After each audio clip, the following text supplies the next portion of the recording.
Huminto ang boss sa harap ng malaking terminal sa Cubao. Bumaba si Joan Salazar, bitbit ang isang malaking malita at isang backpack na puno ng pag-asa at kaba. Taga Iloilo siya, isang lisensyadong nurse, pero dahil sa pangangailangan ng pamilya, tinanggap niya ang alok na maging yaya sa Maynila.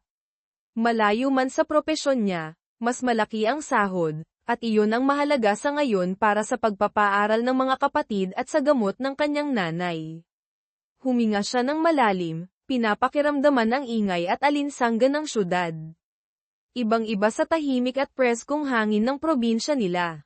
Hinanap ng kanyang mga mata ang sundo niya, isang driver daw na may hawak na placard na may pangalan niyang Joan Salazar. Ilang sandali pa, natanong niya ito.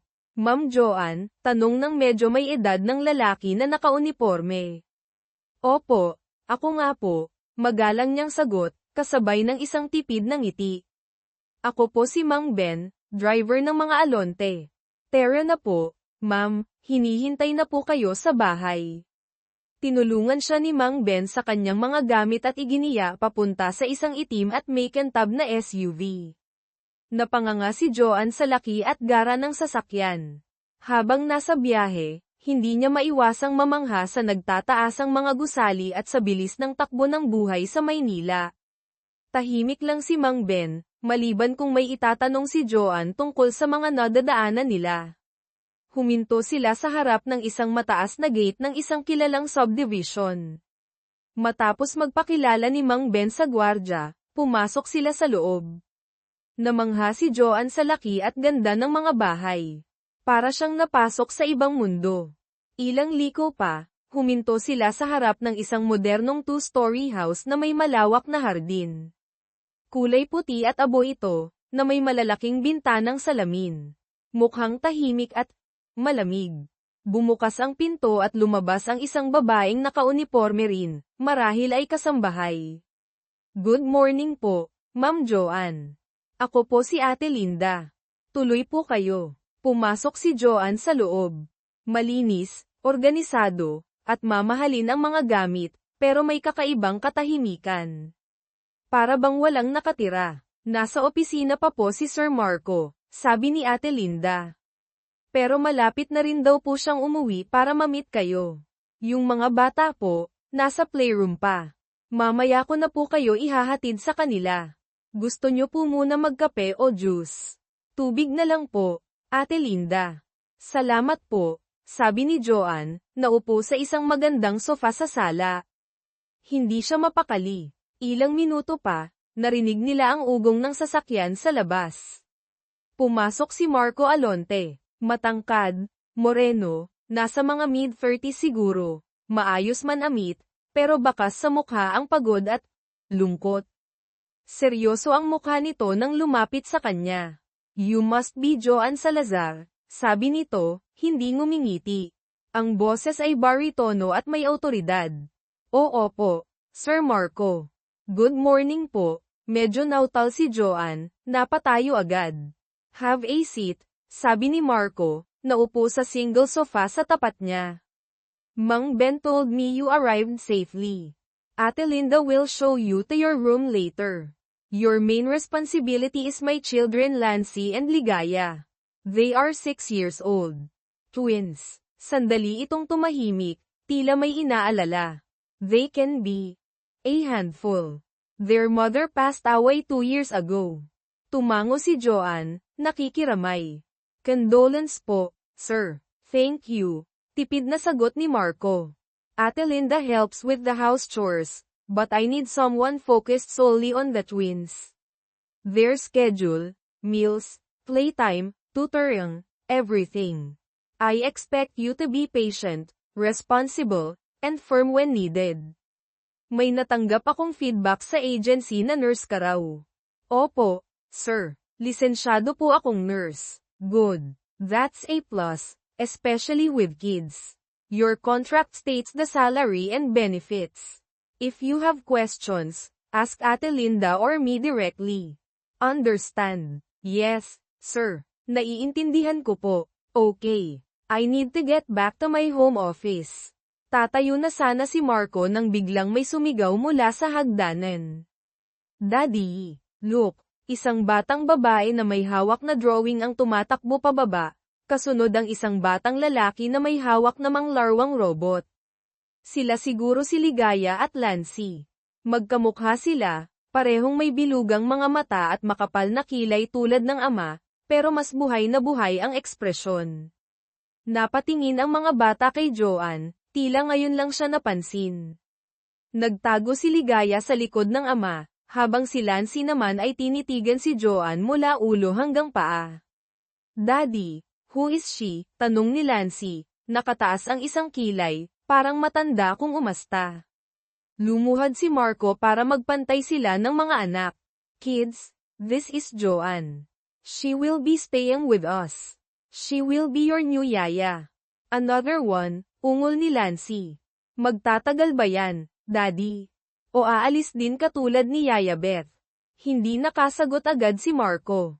Tumingin siya kay Joanne, na para bang sinasabi, "They told you they're a handful." Ngumiti si Joanne sa mga bata, isang ngiting pilit pinapatatag. Hi Lancy. Hi Ligaya. Ako si Yaya Joanne. Sana maging magkaibigan tayo. Tinitigan lang siya ni Ligaya mula sa likod ng ama. Si Lancy naman ay nagkibit balikat. Whatever. Can we play outside now, Daddy? Maya-maya, anak. Let Yaya Joanne settle in first, sabi ni Marco, tumayo na. Ate Linda, please show Joanne her room and then introduce her properly to the kids later. Opo, sir. Umakyat na si Marco pabalik sa kanyang opisina. Naiwan si Joanne kasama si Ate Linda at ang dalawang bata na ngayon ay nagbubulungan habang nakatingin sa kanya. Huminga ulit ng malalim si Joanne. Mukhang mas mahirap ito kaysa inaakala niya. Ito na ang simula. Kakayanin niya kaya? Para sa pamilya, kailangan niyang kayanin. Lumipas ang unang linggo ni Joanne sa bahay ng mga alonte na puno ng pagsubok. Ang kambal, sina Lancy at Ligaya, ay tila may master's degree sa pagiging pilyo at pasaway. Sa umaga, kailangang gisingin sila ng ilang beses bago bumangon. Sa almusal, magrereklamo sa pagkain kesyo ayaw ng gulay, kesyo mas gusto ang hotdog kahapon, kesyo hindi ganoon ang luto ng dati nilang yaya. Yaya Joanne, I don't like this, reklamo ni Lancy isang umaga. Tinutulak palayo ang plato ng scrambled eggs na may hiniwang kamatis at sibuyas. It has weird green things. Sibuyas dahon yan, Lancy. Masarap yan at healthy, mahinahong paliwanag ni Joanne. No, it's yucky. Gusto ko ng pancake. Ako rin, segunda ni Ligaya, na kanina patahimik na pinaglalaroan ang pagkain niya. Napabuntong hininga si Joanne. Pero ito na ang breakfast natin ngayon. Bukas, pwede tayong mag-pancake. Promise. Nagkatinginan ng kambal, tapos sabay na umiling at nag-cross ng arms. Hindi sila kumain hanggang sa dumating si Ate Linda at binigyan sila ng tinapay na may palaman. Pakiramdam ni Joanne, natalo na naman siya. Si Sir Marco naman, laging abala sa trabaho. Maaga umaalis, gabi na umuuwi. Kapag nasa bahay naman, madalas ay nasa home office nito o kaya'y tahimik lang na nagbabasa sa sala. Bihira silang magkausap, at kung mag-usap man, tungkol lang sa mga bata o sa mga bilin nito. Ramdam ni Joanne ang pader na nakapalibot sa amo. Malamig, malayo, at tila laging may iniisip na malalim. Isang hapon, habang tinuturuan ni Joanne ang kambal sa kanilang assignment, biglang nagtantrum si Lancy. Ayaw nitong magsulat. I'm tired. Ayoko na, sigaw nito sabay hagis ng lapis. Lancy, konti na lang ito. Pagkatapos, pwede na tayong maglaro sa garden, pag-aamo ni Joanne. No, I want to play now. You're not the boss of me. Lancy, kausapin mo ng maayos si Yaya Joanne, saway ni Ligaya, na nakatapos na pala sa kanyang ginagawa. Shut up, Ligaya. You're always siding with her. Nagsimula ng mag-away ang dalawa. Sumasakit na ang ulo ni Joanne.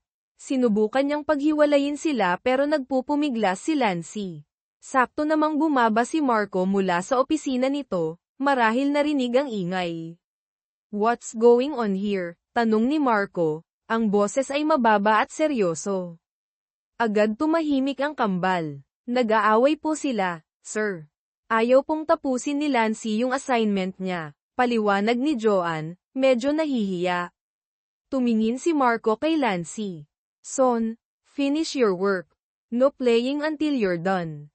But daddy, no buts, Lancy. Now. Walang nagawa si Lancy kundi bumalik sa lamesa at padabog na kinuha ang lapis. Umakyat na muli si Marco sa taas, walang ibang sinabi. Naiwan si Joanne na pakiramdam ay nabigo na naman sa pagdidisiplina sa mga bata. Parang kailangan pa ng interbensyon ng ama para tumanaw sila. Gabi-gabi, bago matulog, tinatawagan ni Joanne ang kanyang nanay sa Iloilo. Nay, kamusta po kayo? Nakainom na po ba kayo ng gamot? Oo, nak, ayos lang kami dito. Ikaw, kamusta ka dyan? Yung mga alaga mo, mababait ba? Napapabuntong hininga si Joanne. Okay naman po, nay. Medyo makulit lang po talaga yung kambal. Pero cute naman po sila. Ayaw niyang mag-alala pa ang ina. Pagpasensyahan mo na lang, nak. Mga bata pa yan. At tandaan mo, malaki ang naitutulong ng trabaho mo dyan sa atin. Opo, nay. Alam ko po, para po sa inyo ito. Pagkatapos ng tawag, madalas ay napapaupo si Joanne sa gilid ng kama niya, iniisip kung tama ba ang desisyon niyang lumayo. Miss na niya ang pamilya niya, ang simpleng buhay sa probinsya. Pero kailangan niyang magpakatatag, para sa kanila. Isang araw, naisipan ni Joanne na lutuan ang mga bata ng paborito niyang merienda noong bata pa siya turon. Habang nagluluto siya sa kusina katulong si Ate Linda, naamoy ito ng kambal. Wow! What's that smell, Yaya Joanne? Tanong ni Ligaya, lumapit sa kusina. Turon to, hiha. Gusto nyo tikman mamaya, nakangiting sabi ni Joanne. Nagliwanag ang mukha ng dalawa. Nang maluto, halos hindi sila mapakali sa paghihintay na lumamig ito ng kaunti. At nang matikman nila, wow! It's so yummy, sabi ni Lancy, puno ang bibig. Can you make this every day, Yaya Joanne? Tanong ni Ligaya. Napangiti si Joanne. Sa wakas, isang maliit na tagumpay.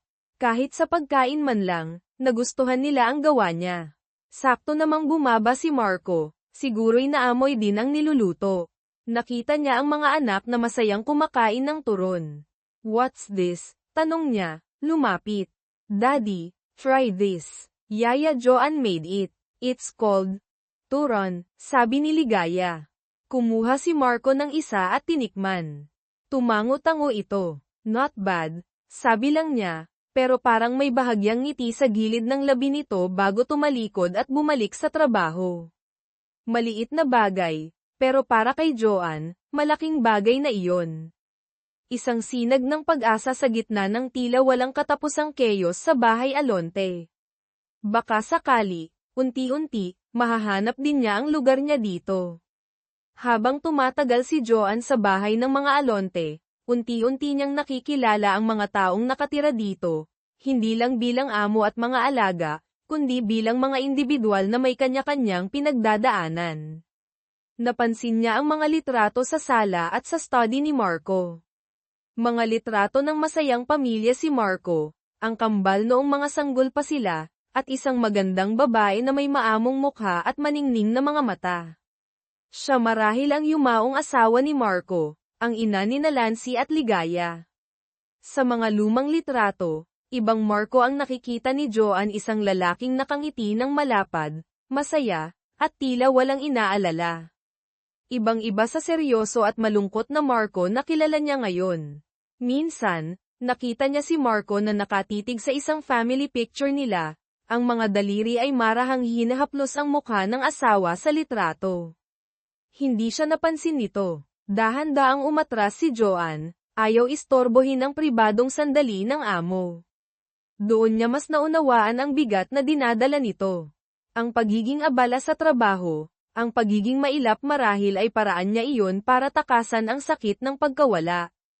Ang kambal naman, sa kabila ng kakulaitan, ay may mga pagkakataong nagiging tahimik at malungkot din. Minsan, nahuhuli sila ni Joanne na nakatingin sa litrato ng kanilang mommy. Isang gabi, hindi makatulog si Ligaya. Pumasok si Joanne sa kwarto nito at nakita niya itong umiiyak ng tahimik. Ligaya, bakit ka umiiyak? Malambing na tanong ni Joanne, umupo sa tabi nito sa kama. I miss mommy, bulong ni Ligaya, lalo pang sumubsob sa unan. Niyakap ni Joanne ang bata. Alam ko, sweetie, normal lang na mamiss mo siya. Hinaplos niya ang likod nito. Gusto mo bang magkwento tungkol sa kanya? Tumango si Ligaya, at nagsimula itong magkwento tungkol sa mga alaala niya kasama ang ina kung paano siya nito kinakantahan bago matulog, kung paano sila nagbi-bake ng cookies, kung paano nito pinapatawa si daddy. Habang nagkukwento, unti-unting napapalitan ng ngiti ang mga luha sa mata ni Ligaya. Nakikinig lang si Joanne, paminsan-minsan ay nagtatanong para hikayatin pa itong magsalita. Nang makatulog si Ligaya, dahan-daang lumabas si Joanne ng kwarto. Pakiramdam niya, may nabuksang maliit na pinto sa puso ng bata. Kay Lancy, iba ang paraan ng pagpapakita ng lungkot. Mas madalas itong maging piken, madaling magalit, o kaya'y maghahanap ng atensyon sa pamamagitan ng paggawa ng kalokohan. Napansin ni Joanne na kapag pinagagalitan ito ni Marco, lalo lang itong nagre-rebelde. Kaya sinubukan ni Joanne ang ibang approach. Kapag nagkakamali si Lancy, kinakausap niya ito ng masinsinan pero mahinahon kapag sila na lang dalawa. Lancy, alam kong naiinis ka kanina, pero hindi tama na sinigawan mo si Ate Linda, sabi ni Joanne isang beses matapos nitong magmaktol dahil hindi agad naibigay ang gusto niyang laruan. She was slow, sagot ni Lancy, nakasimangot pa rin. Pero matanda siya sa'yo. Dapat igalang natin siya. At saka, busy din si Ate Linda, di ba? Next time, pwede mong sabihin ng maayos kung ano ang kailangan mo. Hindi kumibo si Lancy, pero nakita ni Joanne na nakikinig ito. Maya-maya, lumapit ito kay Ate Linda. Ate Linda, sorry po kanina, mahinang sabi nito. Napangiti si Ate Linda at si Joanne. Unti-unti, nagkakaroon ng pagbabago. Nagsimula na ring maging mas komportable ang mga bata kay Joanne. Hinahanap na siya kapag wala siya sa paningin nila. Nagpapatulong na sa homework ng walang reklamo. Nagkukwento na tungkol sa nangyari sa school. Minsan, kapag nanunood sila ng TV sa sala, tatabi sila kay Joanne sa sofa, si Ligaya ay isasandal ang ulo sa balikat niya, habang si Lancy naman ay ipapatong ang paa sa hita niya. Mga simpleng kilos na nagpapainit sa puso ni Joanne. Isang Sabado ng hapon, naabutan ni Marco si Joanne at ang kambal sa hardin. Naglalaro sila ng habulan. Tawanan sila ng tawanan. Napahinto si Marco sa may pintuan, pinapanood sila. Nakita niya ang saya sa mga mata ng kanyang mga anak, isang tunay na saya na matagal na niyang hindi nakikita. At nakita niya si Joanne, hindi bilang yaya lang, kundi bilang isang taong nagbibigay liwanag sa madilim nilang tahanan. Napansin ni Joanne na nakatingin si Marco. Tumigil siya sa pagtakbo, medyo nahiya. Ngumiti lang si Marco, isang maliit, halos hindi mahahalata, pero totoong ngiti. Mukhang nag-e-enjoy kayo, sabi nito. Opo, sir. Ang kukulit po nila, sagot ni Joanne, habol ang hininga. Daddy, join us, sigaw ni Lancy. Umiling si Marco. Maybe next time, son. I still have work to do. Pero bago siya tumalikod, tumingin ulit siya kay Joanne. Thank you, Joanne. Nagulat si Joanne. Po, para saan po, sir? For making them laugh again. Sabi ni Marco, at mabilis na itong pumasok sa loob. Naiwan si Joanne na medyo tulala. Sa kabila ng pagiging mailap ni Marco, nakikita pala nito ang mga ginagawa niya. At nagpapasalamat ito. Pakiramdam niya, hindi lang siya isang empleyado sa bahay na iyon. Unti-unti, nagiging bahagi na siya ng buhay nila, ng mga lihim sa likod ng kanilang mga ngiti at mga luha. At hindi niya alam kung bakit, Pero ang munting pasasalamat na iyon mula kay Marco ay nagbigay ng kakaibang init sa kanyang dibdib. Unti-unting nagiging pamilyar ang tunog ng tawa sa bahay ng mga Alonte, isang tunog na matagal nang nawala. Malaki ang kinalaman ni Joanne dito. Hindi lang siya basta tagapag-alaga, nagdadala siya ng init at sigla na tila ba nagpapagising sa natutulog na diwa ng tahanan. Sinimulan niyang magluto ng mga pagkaing Pinoy na kinalakihan niya sa Iloilo. Minsan, sinigang na baboy na may tamang asim. Minsan, adobo na may konting tamis. Nagustuhan ito ng kambal, pati na rin ni Ate Linda. Si Marco, kahit hindi nagsasalita, nauubos naman ang sinaing kapag ulam na luto ni Joanne ang nakahain.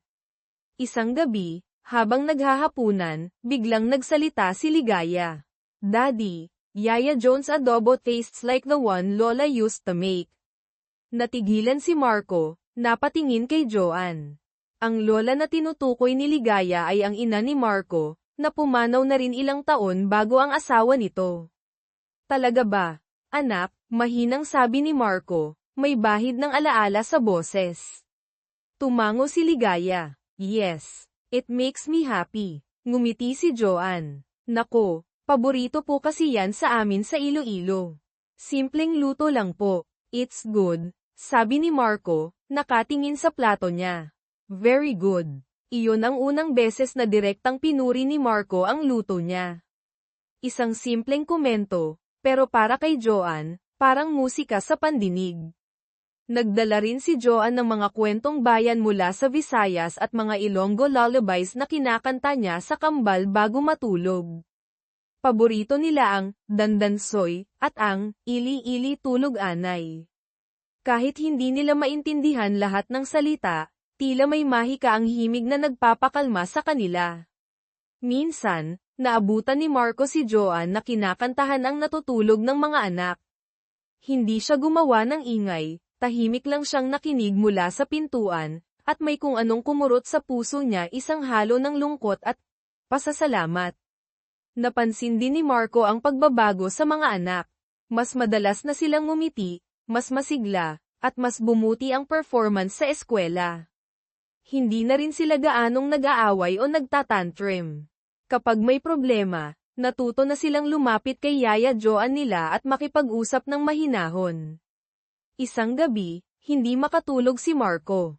Bumaba siya para kumuha ng tubig sa kusina at naabutan niya si Joanne na nagtitiklop ng mga damit ng mga bata sa dining area habang tahimik na nakikinig sa music sa earphones nito.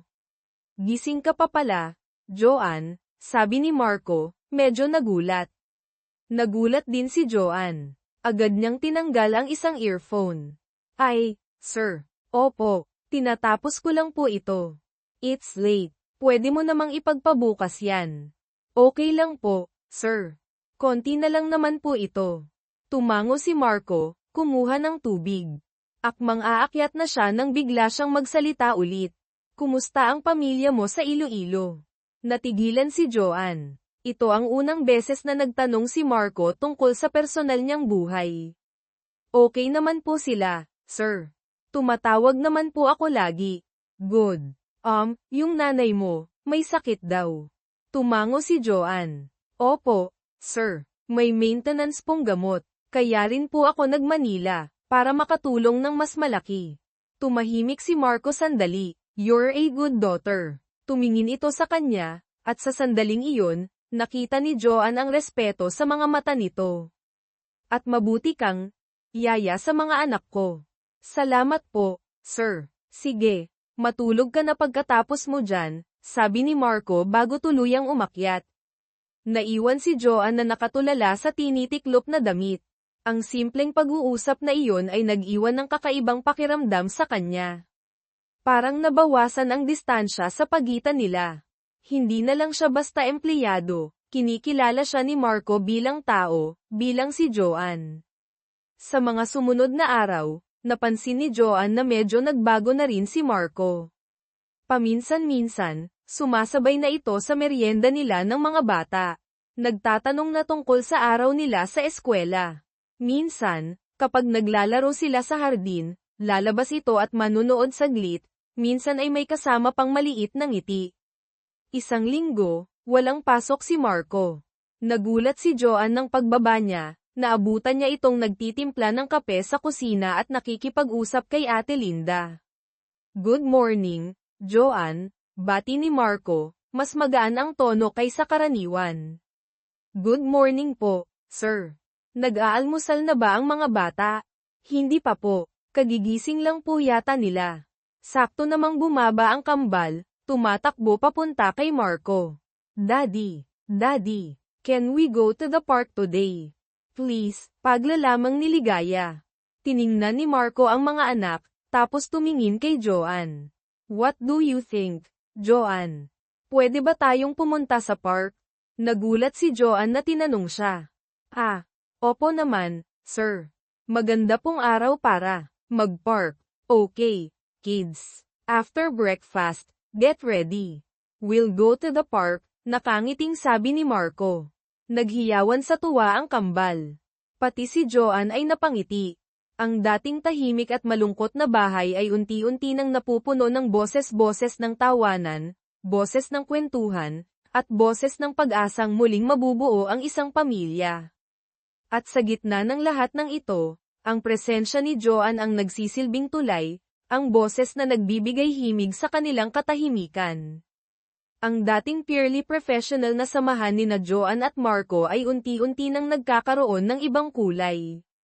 Ang mga simpleng ngitian, ang mga sandaling pag-uusap, ang mga pagkakataong nagkakatinginan sila habang pinapanood ang kambal, lahat ng ito ay nag-iiwan ng kakaibang kiliti sa kanilang mga dibdib.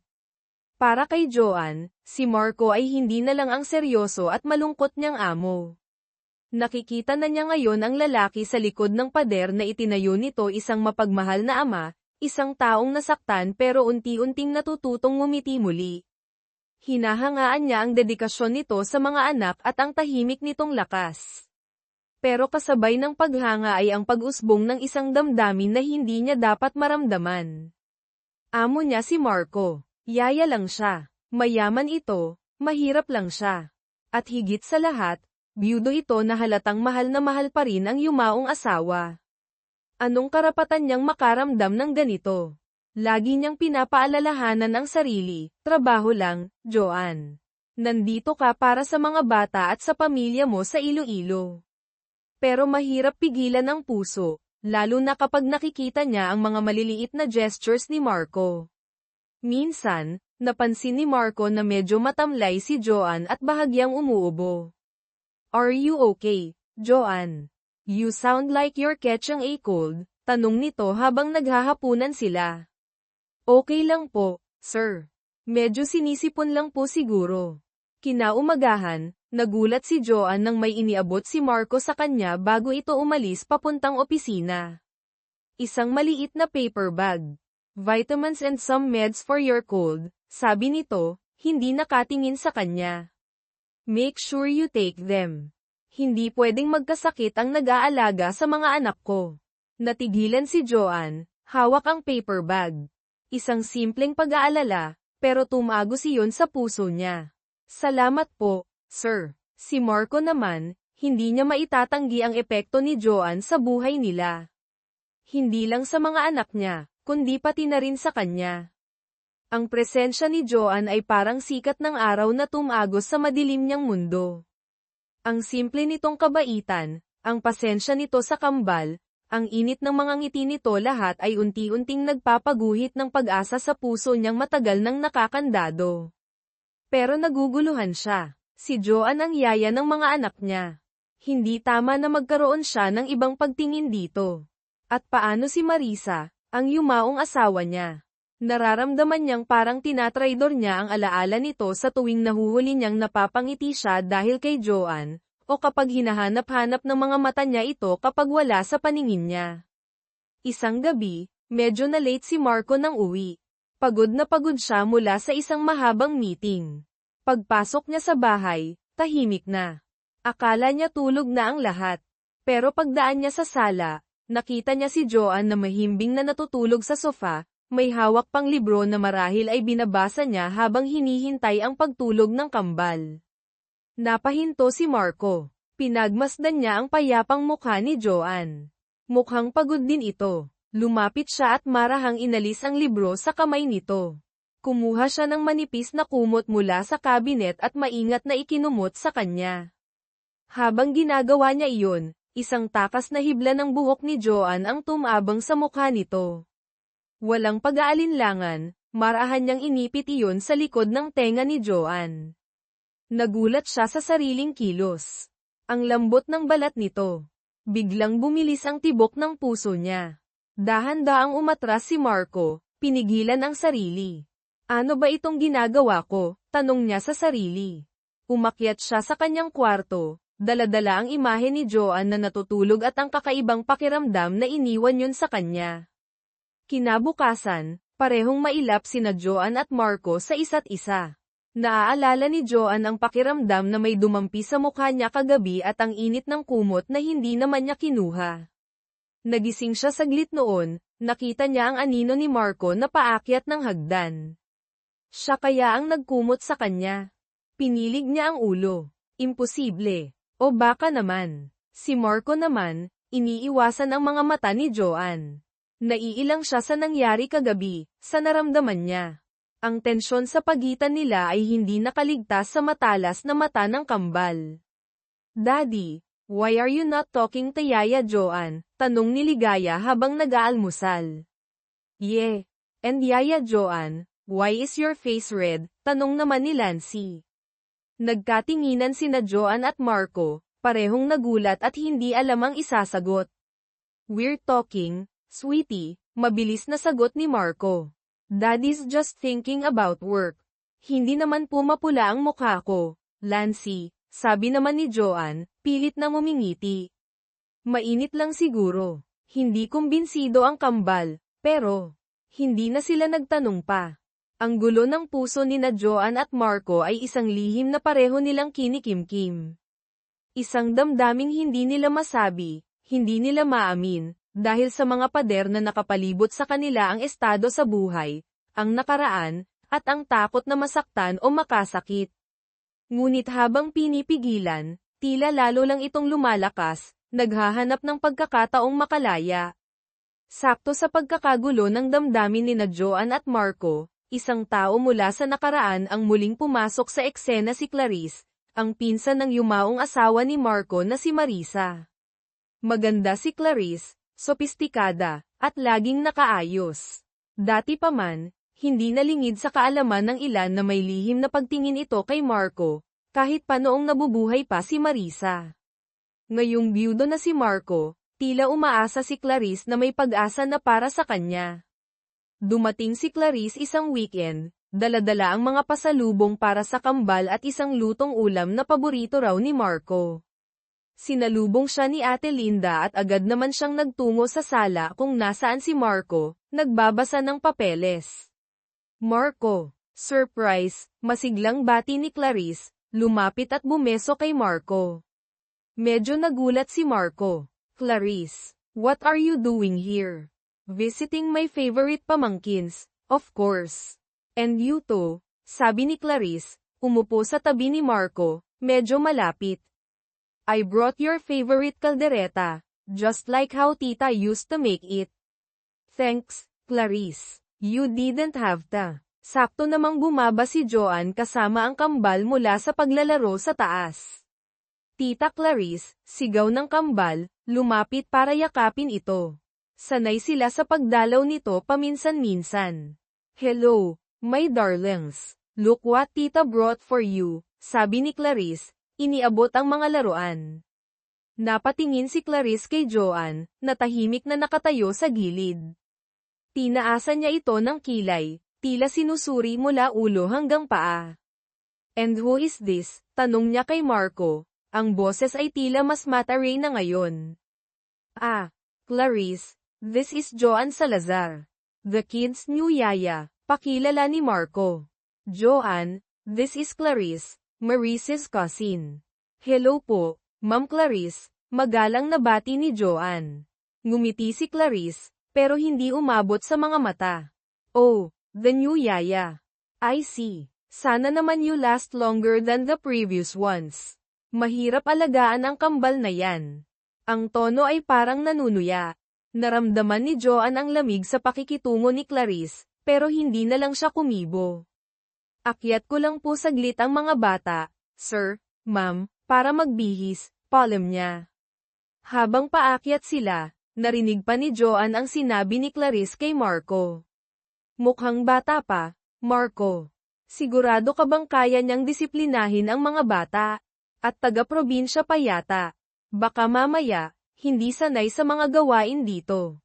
Hindi sumagot si Marco, pero narinig ni Joanne ang buntong hininga nito. Nasaktan si Joanne sa komento ni Clarice. Oo, bata pa siya at galing probinsya, pero ginagawa niya ang lahat para maalagan ng mabuti ang kambal.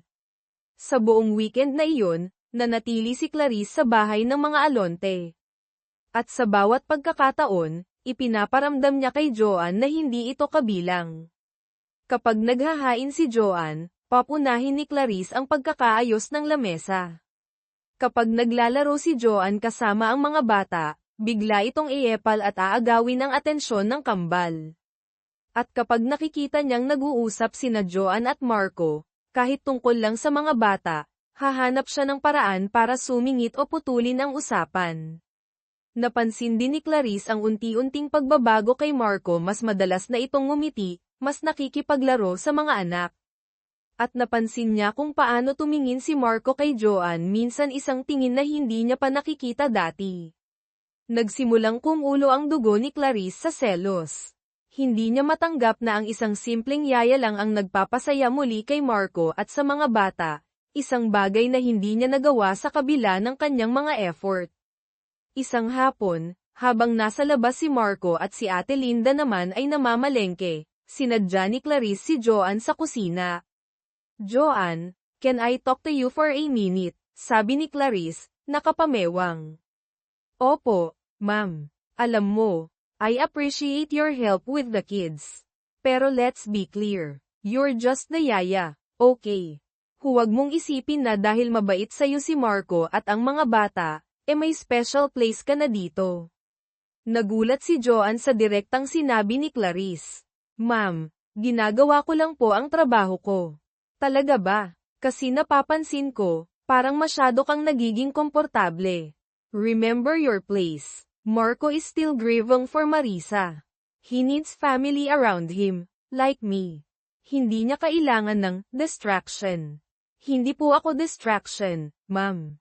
Nagtatrabaho lang po ako. Good. Just make sure you stick to your job. Don't get any funny ideas, sabi ni Clarice. Tinalikuran si Joanne at umalis.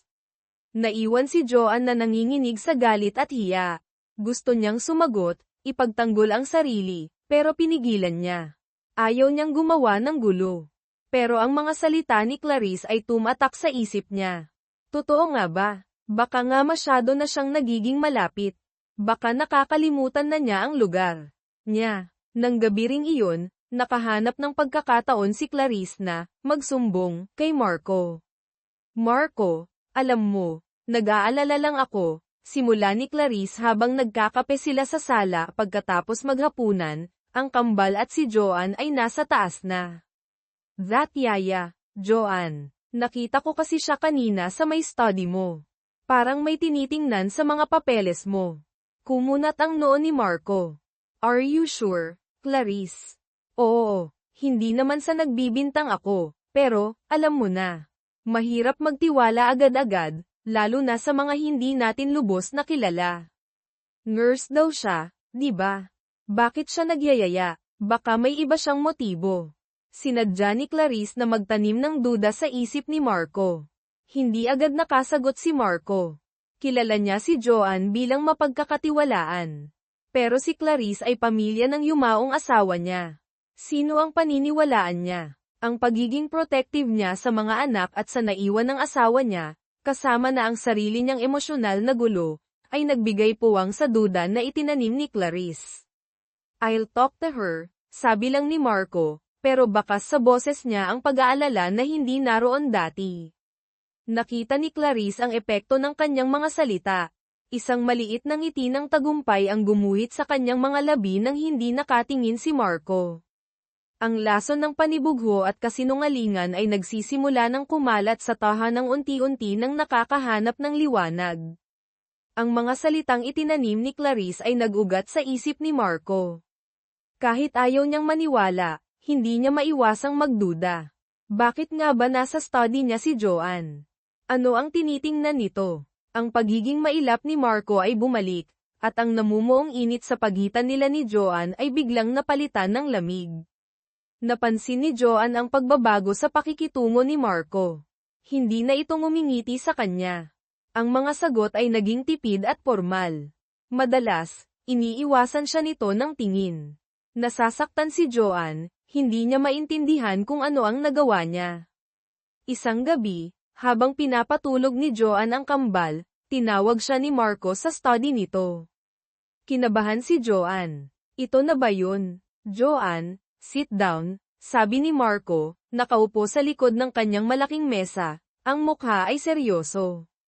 Naupo si Joanne sa silyang nasa tapat niya, ang mga kamay ay magkahawak sa kanyang kondongan. May gusto lang akong linawin, simula ni Marco, ang boses ay walang emosyon. Clarice mentioned she saw you here yesterday afternoon. Na may tinitingnan ka raw sa mga papeles ko. Nanlaki ang mga mata ni Joanne. Po, sir, hindi po totoo yun. Pumasok po ako dito kahapon, pero para lang po kunin yung drawing book ni Ligaya na naiwan niya. Nakita ko po yun sa may gilid ng table nyo, kinuha ko lang po saglit at lumabas na agad ako. Wala po akong ibang ginalaw o tiningnan. Tinitigan siya ni Marco, sinusuri ang kanyang reaksyon. Gusto niyang maniwala kay Joanne, pero ang duda na itinanim ni Clarice ay malakas. Look, Joanne, sabi ni Marco, bumantong hininga. I need someone I can trust completely with my kids and my home. These past few months, things have become complicated. Sir, pinagkakatiwalaan niyo naman po ako, di ba? Naluluhang tanong ni Joanne. Mahal ko po ang mga anak niyo. Ginagawa ko po ang lahat para sa kanila. I know you care for the kids, pag-amin ni Marco. Pero, maybe this setup isn't working out anymore. Para sa ating lahat, parang pinagsakluban ng langit at lupa si Joanne. Hindi siya makapaniwala sa naririnig niya. Pinagdududahan siya ng taong unti-unti na niyang minamahal. At dahil lang sa sinabi ni Clarice. Sir, kung dahil po ito sa sinabi ni Ma'am Clarice, it's not just about what Clarice said, Joanne, putol ni Marco. Kahit sa kaloob-looban niya, alam niyang malaki ang kinalaman nito. It's about boundaries. Things are getting blurred. Maybe it's better this way.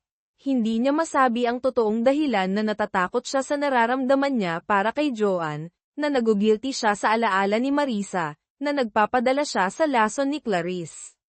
Mas madali na lang na itago ito sa likod ng professional boundaries.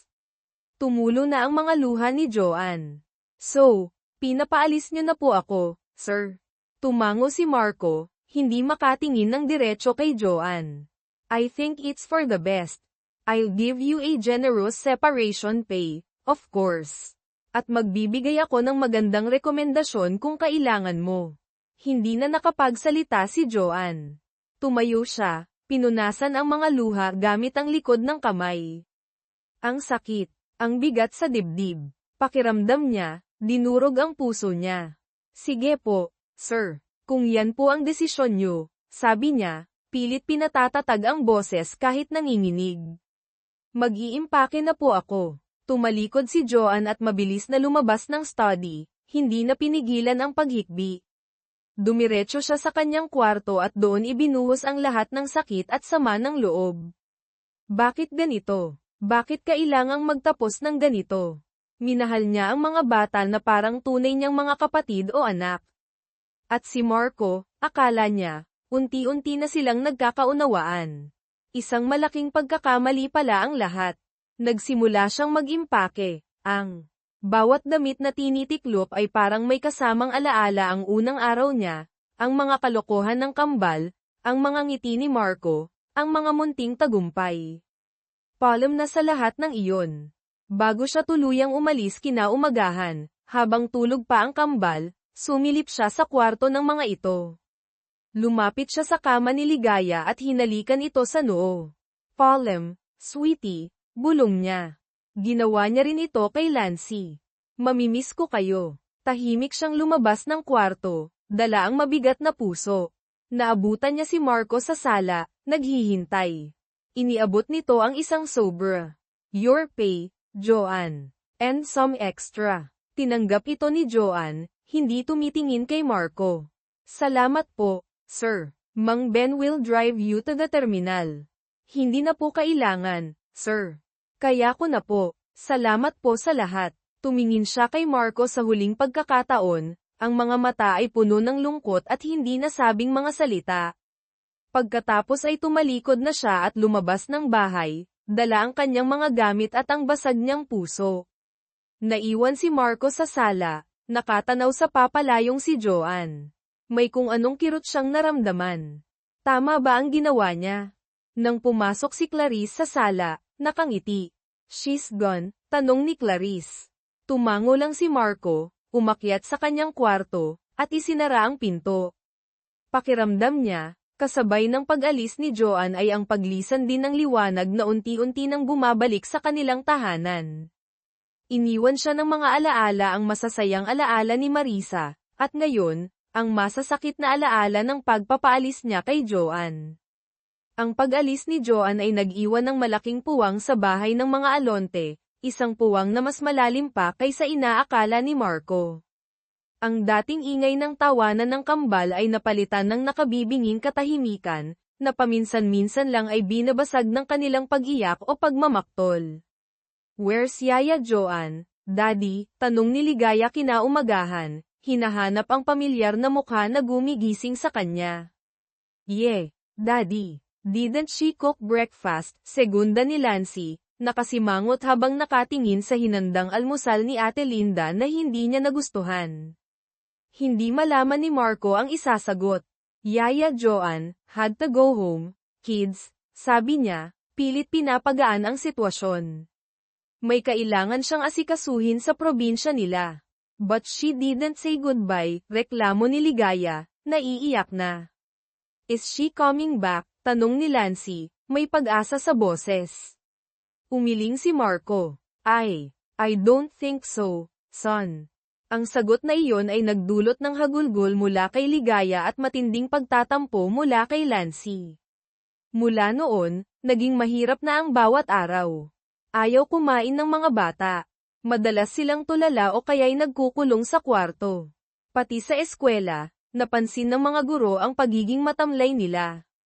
Sinubukan ni Clarice na punan ang pagkukulang. Nag-volunteer siyang tumulong sa pag-aalaga sa kambal. Pero iba ang epekto niya. Kapag sinusubukan niyang pasayahin ang mga bata, lalo lang silang sumisimangot. Kapag pinipilit niyang pakainin, tinatabig lang nila ang pagkain. Hindi niya makuha ang kiliti ng mga ito, wala siyang pasensya na katulad ng kay Joanne. "They miss her, Marco," sabi ni Clarice isang gabi, halatang frustrated na rin. "Maybe you should hire a new yaya soon." Nag-hire nga si Marco ng bago, isang mas may edad na babae na may experience daw. Pero 2 araw lang ito tumagal. "Sir, pasensya na po, pero hindi ko po kaya ang mga anak nyo. Lagi na lang pong si Yaya Joanne ang hinahanap," sabi nito bago umalis. Lalong nalubog sa pag-aalala si Marco. Nakikita niya ang epekto ng pag-alis ni Joanne sa mga anak niya. At hindi niya maipagkakaila, apektado rin siya. Ang bahay ay tila bumalik sa dati nitong lamig at lungkot, o baka mas malala pa. Hinahanap-hanap niya ang presensya ni Joanne, ang mga luto nito, ang mahinahon nitong boses, ang paraan nito ng pagpapakalma sa kambal, at sa kanya. Isang gabi, pumasok si Marco sa kwarto ng mga anak para i-check sila. Nakita niyang mahimbing nang natutulog si Ligaya, pero may bakas pa rin ng luha sa pisngi nito. Si Lancy naman ay gising pa, nakatingin sa kisame. "Can't sleep, son?" tanong ni Marco, umupo sa gilid ng kama nito. "Daddy, did you make Yaya Joanne leave?" Diretsong tanong ni Lancy, tumingin sa ama. Natigilan si Marco. "Why would you say that?" "Because," Tita Clarice told Ligaya that Yaya Joan wasn't good for us. That she was just pretending to be nice. Parang sinaksak ang puso ni Marco. Ganoon pala ang sinabi ni Clarice sa mga bata. At siya, nagpadala siya sa mga kasinungalingan nito. Tiningnan niya ang anak, kitang-kita ang sakit sa mga mata nito. Lancy, sabi ni Marco, ang boses ay basag. That's not true. Yaya Joan, she was good to us. Very good. Daddy made a mistake, a big mistake. Hindi kumibo si Lancy, pero nakita ni Marco ang pag-unawa sa mga mata nito. Niyakap niya ang anak. I'm sorry, son. I'm so sorry. Kinabukasan, kinausap ni Marco si Clarice. Sa wakas, nakita niya ang tunay na kulay nito, ang inggit, ang pagiging mapanira. Tinapos niya ang anumang ugnayan nila na higit pa sa pagiging magkamag-anak dahil sa yumaong asawa. Pinakiusapan niya itong huwag nang bumalik muna sa bahay nila hanggat hindi pa maayos ang lahat. Nagalit si Clarice, pero wala siyang nagawa kundi umalis. Pagkaalis ni Clarice, hinarap ni Marco ang sarili. Inamin niya ang kanyang pagkakamali. Nagpadala siya sa duda, sa selos ng iba, at sa sarili niyang takot. Nasaktan niya si Joan, at higit sa lahat, nasaktan niya ang sarili niyang mga anak. Kailangan niyang itama ito. Naalala niya ang sinabi ni Joan tungkol sa nanay nito sa Iloilo. Iyon lang ang clue niya. Nag-research siya online, nagtanong-tanong sa agency na pinagkuhanan niya kay Joan. Nalaman niya ang buong pangalan ng nanay nito at ang posibleng bayan nila sa Iloilo. Habang nag-iimpake siya ng maliit na bag, nakita niya ang isang sobre sa drawer niya.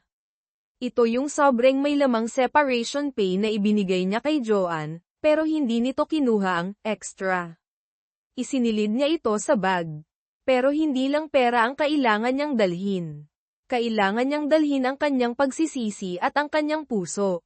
Umupo siya at kumuha ng papel at ballpen. Nagsimula siyang magsulat, isang liham para kay Joan. Hindi niya alam kung paano sisimulan, pero hinayaan niyang damaloy ang mga salita mula sa kanyang puso. Isinulat niya ang kanyang pagsisisi, ang kanyang pag-amin sa pagkakamali, ang epekto ng pag-alis nito sa kanila, lalo na sa mga bata. Isinulat niya kung gaano niya ito na-miss, kung gaano nila ito na-miss. Hindi niya isinulat ang tungkol sa nararamdaman niya para dito hindi pa iyon ang tamang panahon. Ang mahalaga ay mapatawad siya nito at maintindihan nito kung back priority ang paghingi ng tawad. Nang matapos ang liham, itinupi niya ito at inilagay sa isang sobre. Bukas na bukas din, lilipad siya papuntang Iloilo. Hahanapin niya si Joan. Susuyuin niya ito. Hindi para bumalik bilang yaya, kundi para ayusin ang lahat. Para subukang ibalik ang liwanag na nawala sa kanilang tahanan. Landing ng eroplano sa Iloilo International Airport, ibang Marco Alonte ang bumaba. Wala ang kurbata at business suit, napalitan ito ng simpleng polo shirt at maong pants. Dala ang maliit na bag at ang sobrang naglalaman ng kanyang liham, huminga siya ng malalim. Ang hangin dito, mas presko, mas mabagal ang takbo ng buhay. Contrast sa Maynila, sumakay siya ng taxi at sinabi ang pangalan ng bayan na nakuha niya mula sa kanyang research. Mahaba-haba rin ang biyahe mula sa airport. Habang nasa daan, pinagmamasdan niya ang mga tanawin malalawak na palayan, mga simpleng bahay, mga taong naglalakad sa kalsada na may ngiti sa labi. Ito ang mundo ni Joan. Pagdating sa bayan, nagtanong-tanong siya sa mga tao, ipinakita ang pangalan ng nanay ni Joan. Sa kabutihang palad, sa isang maliit na komunidad, madaling magkakilanlan ang mga tao. Itinuro siya sa isang simpleng bahay na yari sa pinaghalong kahoy at semento, may maliit na tindahan sa harap. Ito na siguro iyon. Bumaba siya ng taxi, nagbayad, at huminga ulit ng malalim bago lumapit. May isang matandang babae na nag-aayos ng paninda sa tindahan. Siya marahil ang nanay ni Joan. Kamukha nito si Joan, lalo na ang mga mata. Magandang hapon po, magalang na bati ni Marco. Napatingin ang babae sa kanya, tila nagtataka kung sino ang dayo. Magandang hapon din, Iho. Ano ang maipaglilingkod ko sa'yo? Hinahanap ko po sana si Joan Salazar. Nandito po ba siya? Biglang nagbago ang ekspresyon ng matanda, naging maingat. Bakit mo siya hinahanap? Sino ka ba? Ako po si Marco Alonte. Ako po yung dati niyang amo sa Maynila. Mas lalong sumeryoso ang mukha ng nanay ni Joan. Ano pa ang kailangan mo sa anak ko? Hindi pa ba sapat na pinaalis mo siya? Natigilan si Marco. Alam pala nito. Kaya nga po ako nandito, Nay, para po humingi ng tawad kay Joan. Nagkamali po ako. Tinitigan siya ng matanda mula ulo hanggang paa, tila sinusuri ang kanyang sinseridad. Maya-maya'y bumantong hininga ito. Nasa likod bahay siya, nagdidilig ng halaman. Puntahan mo na. Nagpasalamat si Marco at naglakad papunta sa likod bahay. At doon, nakita niya si Joan. Nakasuot ng simpleng duster at tsinelas, nakatali ang buhok, nagdidilig ng mga gulay. Nang marinig niyang may papalapit, lumingon siya. Nanlaki ang mga mata niya sa gulat nang makita kung sino ito. Nabitawan niya ang hawak na tabo. Sir Marco, anong ginagawa niyo dito? Hindi makapaniwalang tanong ni Joan. Lumapit si Marco, ilang hakbang ang layo sa kanya. Joan, pwede ba tayong mag-usap? Hindi agad nakasagot si Joan. Halo-halong emosyon ang bumalat sa kanya, gulat, kaba, kaunting galit, at ang kirot ng nakaraan. Tumango na lang siya. Naglakad sila papunta sa isang maliit na upuang kawayan sa ilalim ng puno ng mangga. Umupo sila, may ilang pulgadang pagitan. Ang awkward. Joan, simula ni Marco, hindi alam kung paano uumpisahan. Kinuha niya ang sobra mula sa kanyang bulsa at iniabot kay Joan. Para sa'yo. Nag-aalangang kinuha ito ni Joan at binuksan. Binasa niya ang liham. Habang nagbabasa, unti-unting tumulo ang mga luha niya. Ang bawat salita ng pagsisisi, ng pag-amin sa pagkakamali, ng paglalarawan sa lungkot ng mga bata, lahat ay tumatagos sa puso niya. Nang matapos siyang magbasa, tumingin siya kay Marco, ang mga mata ay puno ng luha. Bakit ngayon lang, sir? Because I was a fool, Joan, amin ni Marco, ang boses ay puno ng pagsisisi. I listened to lies. I let my own fears and grief cloud my judgment. I was wrong. So wrong. At ang mga bata, they miss you terribly. Ligaya cries herself to sleep sometimes. Lancy is quiet and angry. The house, it's not a home without you, Joan. Napahikbi si Joan. Naaawa siya sa mga bata. Na-miss din niya ang mga ito ng sobra. Kamusta na po sila? They're sad, lost. Tinatanong nila lagi kung bakit ka umalis, kung babalik ka pa ba. Joan, hindi ko to sinasabi para pilitin kang bumalik bilang yaya nila. Nandito ako para humingi ng tawad. Para sabihin sa'yo na pinagsisisihan ko ang ginawa ko. At para, hilingin na kung kaya mo pa, bigyan mo kami ng isa pang pagkakataon. Hindi bilang amo at yaya, kundi bilang tao, bilang mga kaibigan na nasaktan ko. Tumingin si Joan sa malayo, pinupunasan ang mga luha. Ang sakit na naramdaman niya ay nandito pa rin. Pero ang sinseridad sa mga mata at boses ni Marco, at ang pag-aalala niya para sa kambal, ay hindi niya kayang balewalain. Hindi po ganoon kadali, sir, mahina niyang sabi. Nasaktan po ako. Pinagdudahan niyo po ako. Alam ko, Joan. At wala akong ibang masisisi kundi ang sarili ko. Handa akong gawin ang lahat para mapatawad mo lang ako. Kahit hindi ka na bumalik sa Maynila, ang mahalaga sa akin ay malaman mong nagsisisi ako at humihingi ako ng tawad. Katahimikan ang namayani sa pagitan nila, tanging ang huni ng mga ibon at ang malayong tunog ng mga tricycle ang maririnig. Pinag-isipan ni Joan ang lahat. Ang pagmamahal niya sa kambal. Ang unti-unting pagbabago na nakita niya kay Marco bago dumating si Clarice. Ang liham na hawak niya ngayon. Maya-maya, nagsalita ang nanay ni Joan na lumapit pala sa kanila. Joan, anak, sabi nito, hinawakan ang balikat niya. Ang pagpapatawad ay hindi para sa taong nagkasala sa'yo, kundi para sa sarili mo. Para makalaya ka sa bigat na dinadala mo. Tumingin ito kay Marco. At ikaw, Iho, kung totoo lahat ng sinasabi mo, patunayan mo. Huwag mong hayaang masaktan muli ang anak ko. Tumango si Marco. Pangako po, Nay. Hinding-hindi na po mauulit. Tumingin si Joanne kay Marco, pagkatapos ay sa kanyang nanay. Huminga siya ng malalim. Isang desisyon ang kailangan niyang gawin. Isang desisyon na babago hindi lang sa buhay niya, kundi pati na rin sa buhay ng pamilyang unti-unti na niyang itinuring na sarili niyang pamilya. Sige po, sir, sabi ni Joanne, ang boses ay mas matatag na. Pinapatawad ko na po kayo. Nakita niya ang laking ginhawa sa mukha ni Marco. Pero, hindi pa po ako sigurado kung kaya ko nang bumalik.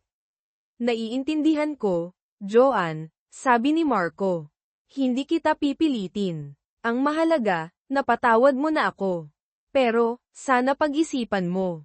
Hindi para sa akin, kundi para kay Lancy at Ligaya. They need you. Tumango si Joanne. Pag-iisipan ko po. Sa mga sumunod na araw, nanatili si Marco sa Iloilo, tumuloy sa isang maliit na inn sa bayan. Araw-araw, dumadalaw siya sa bahay ni na Joanne. Hindi para mangulit, kundi para makipagkwentuhan lang sa nanay nito, minsan ay tumutulong sa mga simpleng gawain, o kaya'y naglalakad-lakad kasama si Joanne sa tabing dagat kapag hapon. Ipinakita niya ang ibang Marco ang hindi boss, ang hindi mayaman, kundi ang simpleng tao na handang magpakumbaba at maghintay. Nakita ni Joanne ang effort ni Marco. Nakita niya ang sinseridad nito. At higit sa lahat, nararamdaman pa rin niya ang pagmamahal para kay Lancy at Ligaya. Isang gabi, habang nakatingin sa mga bituin, ginawa na niya ang kanyang desisyon. Kinabukasan, maagang nagising si Joanne. Alam na niya ang kanyang gagawin. Nang dumating si Marco para mag-almusal kasama sila, isang bagay na naging routine na nila sa mga nakaraang araw, sinalubong siya ni Joanne ng isang maliit na ngiti. Sir Marco, sabi ni Joanne, medyo nahihiya pa rin. Nagdesisyon na po ako. Napahinto si Marco sa pagsubo ng pandesal. Tumingin siya kay Joanne, puno ng pag-asa at kaba. Sasama po ako pabalik sa Maynila, tuloy ni Joanne. Nagliwanag ang mukha ni Marco. Isang malapad na ngiti ang gumuhit sa kanyang mga labi, ang unang totoong masayang ngiti na nakita ni Joanne mula nang dumating ito. Talaga, Joanne? Sigurado ka? Tumango si Joanne. Opo, para po kina Lancy at Ligaya. Tumingin siya kay Marco. Pero sir, ayoko na pong bumalik bilang yaya lang nila. Naintindihan agad ni Marco ang ibig sabihin ni Joanne. Hindi na ito tungkol sa trabaho lang. Tungkol na ito sa relasyon, sa pamilya. Alam ko, Joanne, seryosong sabi ni Marco, hinawakan ang kamay nito na nakapatong sa mesa ang unang beses na nagdikit ang kanilang mga balat ng may intensyon. Hindi ka na babalik bilang yaya. Babalik ka bilang parte ng pamilya. Kung papayag ka, namula si Joanne, pero hindi niya binawi ang kamay. Tumango siya ulit, isang masayang tango na may kasamang luha ng galit. Pati ang nanay ni Joanne na nakikinig lang ay napangiti. Ang pagbabalik nila sa Maynila ay puno ng excitement. Sinalubong sila sa airport hindi lang ni Mang Ben, kundi pati na rin ng kambal. Nang makita ng mga bata si Joanne, nagunahan silang tumakbo para yakapin ito ng mahigpit. Yaya Joanne, you're back, you're really back, sigaw ni Ligaya. Umiiyak sa tuwa. We missed you so much, Yaya, sabi ni Lancy, nakayakap din ng mahigpit, hindi na itinatago ang emosyon. Naiyak na rin si Joanne habang yakap-yakap ang dalawa. Namiss ko rin kayo. Sobra. Si Marco, nakatayo sa gilid, pinapanood sila na may ngiti sa labi at luha sa mga mata. Ito ang pamilyang gusto niyang mabuo muli. Ang pagbabalik ni Joanne sa bahay Alonte ay nagmistulang isang bagong simula. Oo, siya pa rin ang tumututok sa mga bata, pero iba na ang dynamics. Hindi na siya, Yaya Joanne, lang. Siya na si Tita Joanne, para sa kambal, Minsan ay, Joanne, na lang kapag si Marco ang kausap, lalo na kapag silang dalawa lang. Si Marco ay naging mas presenteng ama. Mas madalas na siyang umuwi ng maaga. Sumasali na siya sa mga laro ng mga bata. Tinutulungan sila sa homework kasama si Joanne. Kapag weekend, lumalabas sila sa park, sa mall, minsan ay nag-o-overnight sa beach. Mukha na silang isang tunay na pamilya.